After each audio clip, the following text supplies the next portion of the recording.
Hello, my name is Oscar, and this is Hollywood Underwater. All right, let's get started on today's deep dive.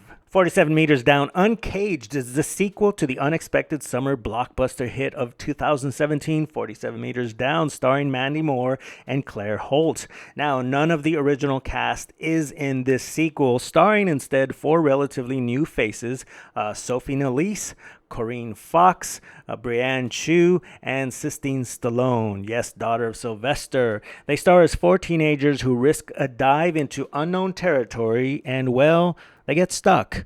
Now, this film, which brought back the original director, Johan Roberts, who in my opinion really does know how to direct this kind of film. I certainly think he did a great job on this film, which is nothing more than truly just a fun roller coaster popcorn flick, but it's not garbage. The film has really good production value, and for being a smaller independent type of film, I think that they did a really fantastic job. The cast did, and the crew as well. So definitely a movie worth reviewing and watching if you haven't already. In the sequel, the movie creators decided to ante up the terror and make these great white sharks cave-dwelling great white sharks.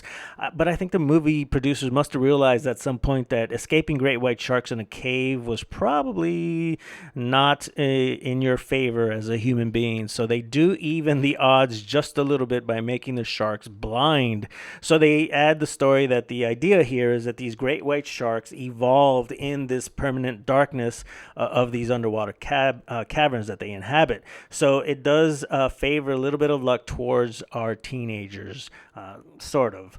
This gives our heroes just the edge they need to avoid being instant shark lunch, but it also makes the film going experience fun in a different kind of way. And this is why, if your monster is blind, then what happens is they shoot the scenes in where the sharks are coming millimeters away from their the prey that they're blindly hunting. So now the basic story is this: four teenage girls dive into an ancient Mayan temple which happens to be completely submerged in an underwater cavern.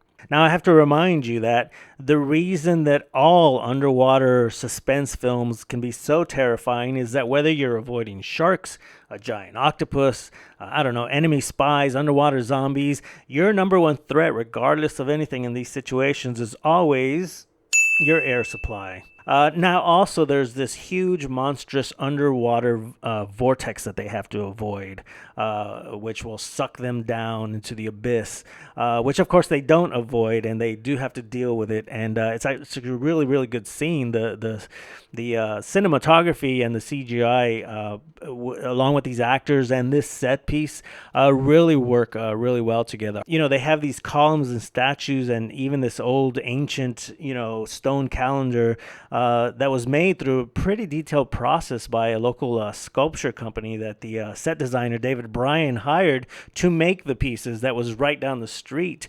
And so they would start with these big blocks of foam that they would literally carve out into these amazing looking structures, and then they'd go through this process in which in the end they would have created these molds, which then they could cast as many more columns and statues as they need. Now, as any kind of foam is terribly buoyant, the usual Hollywood set, when they make them with foam pieces like that, the foam can just remain part of the set piece, but underwater the buoyancy makes it incredibly hard to keep that stuff down. Now, once they had all the set pieces gutted of their foam, steel structures were sort of inserted into the pieces so that they can then attach them to the rest of the set, keep them from moving around or yes, even floating away. Once the pieces were all underwater, they really did bring a lot of production value, I thought, to the set. These pictures posted by the studios show different angles, and they look really, really cool. Now, you know what else is cool? The sharks. Yes, the CGI is not quite there, but they really are well designed, and they're pretty scary looking. So, they're practically almost there. There's a couple scenes that look a little cartoony, like when they try to attack the girls inside the tunnels. That looks a little bit video game-ish. Apparently, the only real shark thing they had in the water for the actors was a plastic shark head that they ordered on eBay, just so that they would have something to sort of bounce off while they were acting.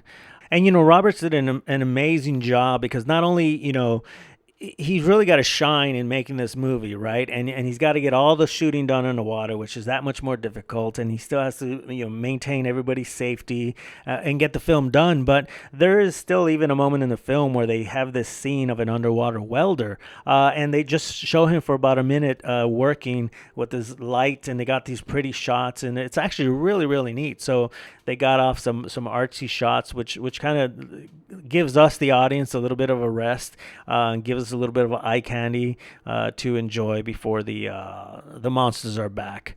And yes, that welder does end up a shark's neck. I think that Roberts did a really good job. It's clean.